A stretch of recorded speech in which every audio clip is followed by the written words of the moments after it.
Luego de haber hecho las compras, las ventas y concedido los descuentos, tanto comerciales como financieros, vamos a proceder a determinar el resultado que obtuvo la compañía en el periodo. Para ello, vamos a elaborar nuestro estado de resultados.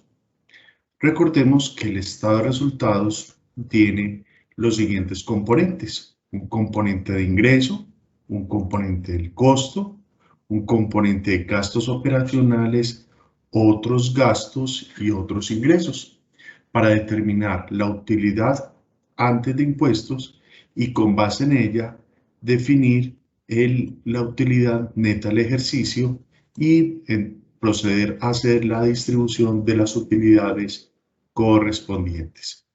En ese orden de ideas, como generamos un modelo de evaluación de inventario por dos métodos, tenemos que presentar los dos estados de resultados para determinar las variaciones entre el uno y el otro. Cabe aclarar que vamos a tomar como punto de partida e inicial el tema de los ingresos, es decir, el de las ventas. En ese orden de ideas nos vamos a ubicar en la contabilización que hicimos mediante el promedio ponderado.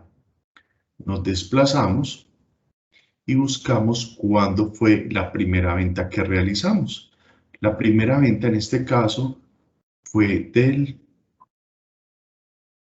la venta que hicimos el día 11 de abril, en donde nos dicen que la empresa generó un ingreso por 234.430 pesos. Luego se hizo un pago, luego hubo otra venta que generó un ingreso por 205.155 pesos y por último una venta el día 18 de abril, la cual generó un ingreso por 188.552 pesos. Durante el periodo no hubo devoluciones. En ese orden de ideas, el ingreso total sería el ingreso por ventas menos las devoluciones. En ese orden de ideas, vamos a hacer exactamente lo mismo con el método de evaluación de inventarios PEPS. Tomamos exactamente las mismas operaciones y determinamos el ingreso. Ingreso por venta del día 11, ingreso por ventas del día 14 y el ingreso por ventas del día 18. Tampoco hubo devoluciones en ventas, lo que indica que el ingreso total de ventas netas es los 628.137 pesos y como no hubo devoluciones será el ingreso total. A ello vamos a calcular el costo. Acá sí debemos de evidenciar una diferencia por el método de evaluación. Tomamos entonces el costo de la mercancía vendida por el método de evaluación de inventarios promedio ponderado. Vamos al día 11, tomamos el valor del costo de la mercancía vendida, luego el día 14, el costo de la mercancía vendida y por último el día 18, el costo de la mercancía vendida. ¿Qué significa esto? Que la empresa durante el periodo del mes de abril tuvo, por el método de evaluación promedio ponderado, una utilidad bruta de 80.905 pesos. Vamos a tomar el costo que determinó y que se calculó por el método PEPS. Entonces, vamos al 11 de abril, lo habíamos discriminado al frente. El costo de la primera venta fue de 134.675 pesos. Luego el costo de la venta que hicimos el 14 de abril es de 212.754. Y por último, el costo de la venta del 18 de abril fue por 198.027 pesos. Lo que le generó a la compañía una utilidad de 82.681.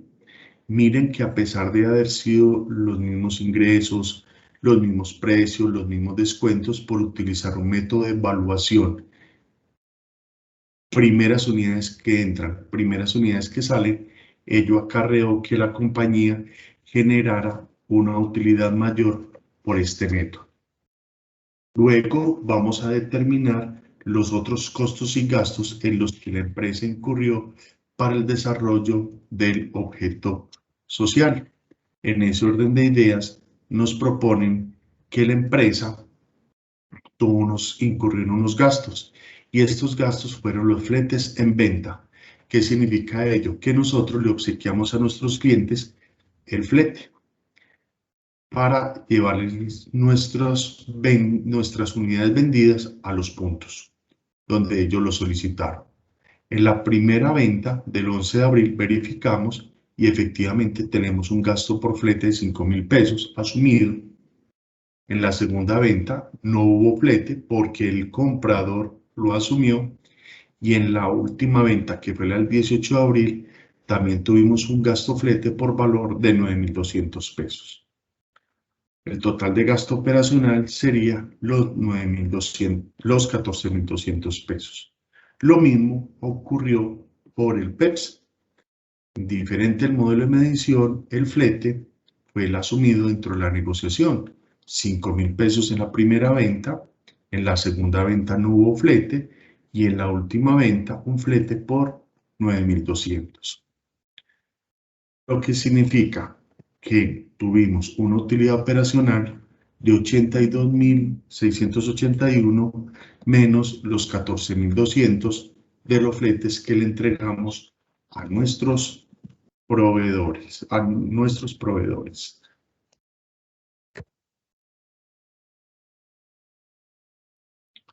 Tenemos unos ingresos. Esos ingresos van a ser por los descuentos otorgados al momento de pagar las facturas de forma oportuna. Es decir, el beneficio que obtuvimos por nosotros haber pagado dentro del plazo establecido de nuestro proveedor. Verificamos en nuestras compras y vemos que la primera compra fue el día 3 de abril, fue de contado, lo cual no implica ningún descuento financiero. Luego tuvimos una compra el 5 de abril, en donde nos proponían un descuento financiero del 5%, si se pagan los 8 días siguientes. Luego otra compra, que fue la del 9 de abril, en donde nos dijeron que tendríamos un descuento del 4% si pagamos en los siguientes 7 días. Luego una venta y se realiza un pago. El pago se realizó el día 12 de abril y tuvimos la oportunidad de beneficiarnos con el descuento financiero, puesto que hicimos el pago dentro del plazo estipulado. Tendremos derecho al ingreso financiero. Verificamos, hicimos otro pago y también logramos pagar dentro del plazo establecido, lo que implica que la empresa tuvo un ingreso por valor de 15.741 gracias a que pagó de forma en las condiciones inicialmente pactadas con nuestro proveedor. Lo mismo vamos a hacer por el PEPS. Vamos a los pagos, donde obtuvimos un ingreso de la compra hecha el 5 de abril y luego obtuvimos otro ingreso financiero de la compra hecha el 9 de abril. Lo que implica que la empresa se vio beneficiada financieramente por ese descuento que le otorgó el proveedor por cumplir el pacto de la fecha en el cumplimiento de la obligación adquirida. Luego vamos a reconocer los otros gastos. Dentro de los gastos vamos a restarlos y esos otros gastos tendrán una implicación en el resultado de la compañía. Vamos a mirar si nuestros clientes se hicieron acreedores al descuento que les ofrecimos al momento de la negociación. Vamos a revisar son los pagos recibidos. Entonces, nos desplazamos, una compra, otra compra, otra compra, una venta, un pago y recibimos del cliente. El cliente el 17 de abril nos pagó la compra hecha el 14 de abril. Como cumplió con la condición, se hizo acreedor al descuento financiero que nosotros le presentamos. Luego nos desplazamos, seguimos buscando los pagos que nos hicimos los clientes y finalmente la venta del 18 de abril fue pagada de forma posterior al descuento financiero otorgado. En ese orden de ideas no hay lugar a ello, puesto que no cumplió la condición. En ese orden de ideas, el total de gastos financieros que se generaron por las ventas fue de 10.828. Lo mismo va a ocurrir con el promedio por el método de valoración PEPS. Buscamos recibe pago del cliente, el cual se benefició por él, y en el pago del día 26 que no dio lugar a ello. Calculamos el valor del gasto. En ese orden de ideas, la utilidad antes de impuestos fueron los 82.446 menos los descuentos financieros otorgados. Lo mismo ocurrió con el PEPS. El valor del descuento fue el mismo. Vamos a calcular el impuesto de renta sobre una tarifa del 31%. Tomamos la utilidad antes de impuestos por el 31%. Y eso nos dará una utilidad, de 49.800 pesos.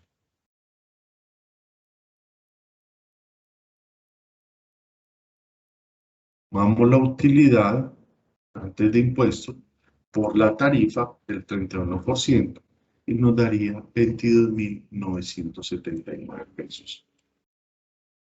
Por el método de evaluación de inventario promedio ponderado tendremos que pagar un impuesto de renta de 22.378, mientras que por el PEPS pagaremos un impuesto de renta de 22.959. Como se pagó mayor impuesto, hubo menos utilidad por el método promedio ponderado. Esto debido al costo que se determinó mediante el cálculo por medio del CARDEX. Y por el PEPS se generó un costo inferior, lo que reflejó una mayor utilidad, un mayor impuesto y un mayor beneficio para los inversionistas. Vamos a determinar a cuánto equivale el valor del IVA a pagar. Vamos entonces a determinar cuánto es el valor del IVA que pagamos a los proveedores y cuánto le cobramos a nuestros clientes. Y de esa forma determinamos el valor a pagar a la Dirección de Impuestos. Nos vamos para las compras y vamos a traer el IVA que pagamos en cada una de ellas. En la primera compra pagamos un IVA de 22.919. En la segunda compra pagamos un IVA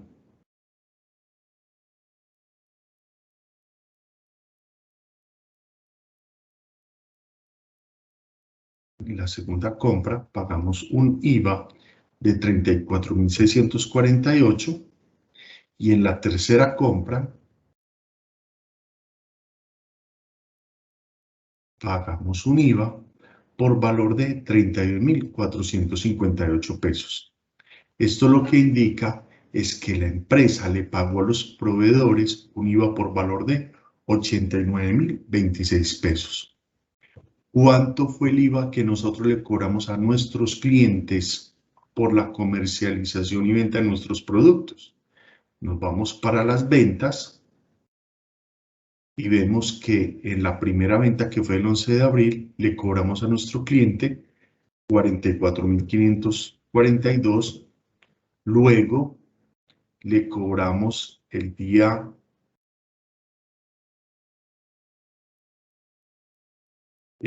14, 38.979. Y por último, le cobramos a nuestro cliente en la última venta del 18 de abril 35.925. ¿Qué implicación tiene esto?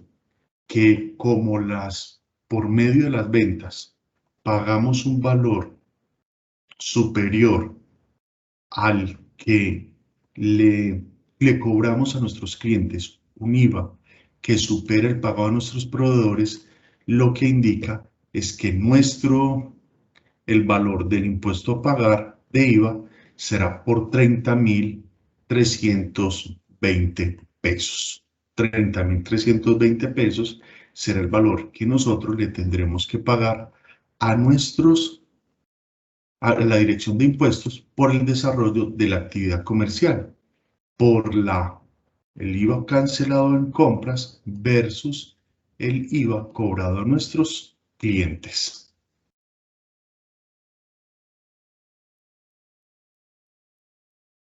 Lo mismo vamos a calcular en el método de valoración de inventario PEPS. Tomamos de igual, podemos hacer lo siguiente. Vamos a las compras. Primera compra,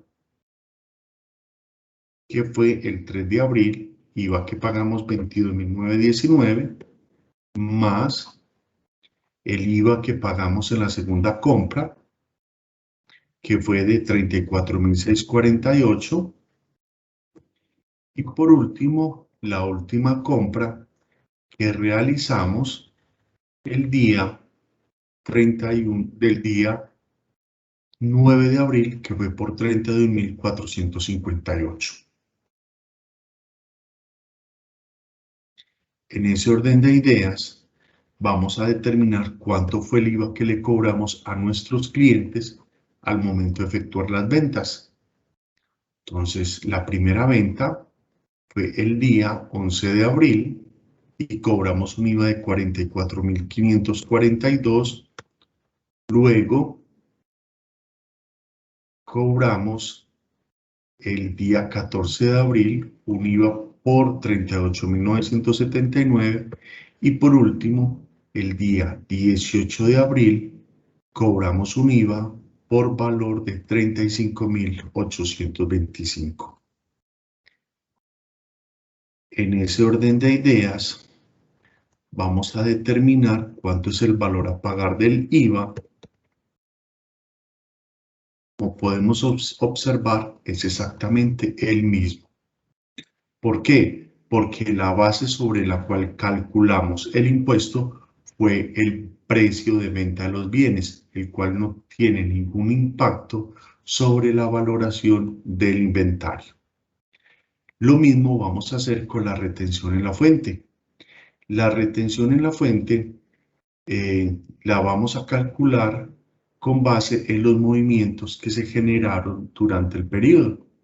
Vamos a mirar cuánto fue la retención en la fuente que la cual nosotros nos efectuaron al momento de vender. Tomamos las ventas. La primera venta fue el 11 de abril. El cliente nos efectuó una retención en la fuente de 5.861 pesos. Luego, la segunda venta que hicimos, el cliente nos hizo una retención en la fuente por valor de 5.129 y por último, el 18 de abril, el cliente nos hizo una retención en la fuente por valor de 4.714 pesos. Luego, vamos a las compras y verificamos cuánto fue la retención en la fuente que le practicamos a nuestro proveedor. Compra número 1.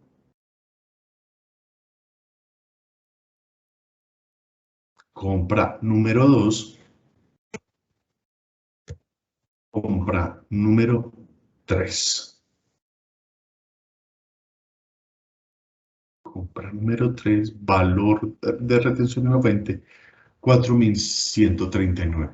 Por ello, se les coloca en los enunciados si es una compra o si es una venta. Incluso se les cambia de color para facilitar el proceso.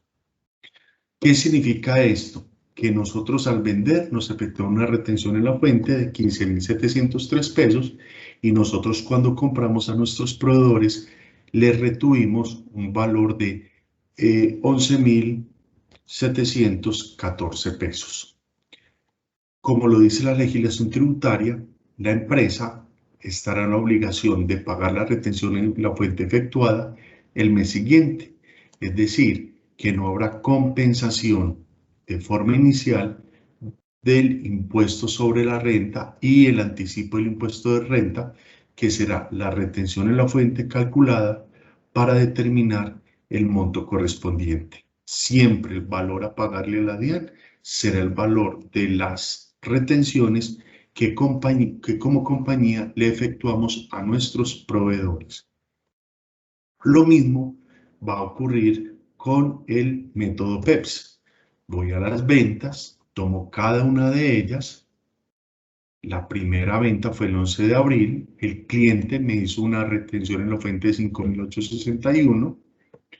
Luego, el segundo cliente me hizo una retención en la fuente por valor de 5.129. Y por último, me hicieron una retención en la fuente por valor de 4.714. ¿Cómo podemos evidenciar? Los impuestos son exactamente los mismos. Vamos a las compras y verificamos cuánta fue la retención en la fuente que practicamos en la primera compra. Luego en la segunda compra. Luego en la segunda compra. Y en la tercera compra y efectuamos una retención en la fuente por 4.139. Como podemos observar, es exactamente igual, porque la base para el cálculo de los impuestos está directamente relacionada con el precio de compra y con el precio de venta. Por último, vamos a determinar a cuánto equivale el valor del impuesto de renta a pagar. En ese orden de ideas, entonces vamos a tomar el impuesto de renta a pagar que calculamos en el estado de resultados. Nosotros tendremos que pagar un impuesto de renta de 22.378 pesos por el método promedio ponderado. Pero como nuestros proveedores, nuestros clientes, nos efectuaron retención en la fuente por 15.703, la empresa tendrá que pagar solo 6.675 pesos. ¿Cuándo hacemos esta compensación? Al año siguiente, que es el momento en el cual nosotros vamos a presentar la declaración de renta. ¿Ok? Entonces, siempre al impuesto de renta le descontamos las retenciones en la fuente y eso nos determinará el impuesto a pagar. Lo mismo ocurrirá por el método de evaluación de inventarios PEPS. Tomamos el impuesto de renta, le descontamos la retención en la fuente que nos hicieron los clientes y finalmente el valor a pagar del impuesto de renta será por 7.726 pesos. Recordemos que a mayor utilidad, mayor impuesto de renta. En ese orden de ideas, le pagaremos a la DIAN un valor por el promedio ponderado de 6.675 y por el PEPS un valor de 7.726 pesos. Ya la empresa decidirá cuál de los dos métodos utiliza para generar mayor utilidad, mayor impuesto o menor utilidad, menor impuesto. Con esto concluimos el tema y la unidad de inventarios.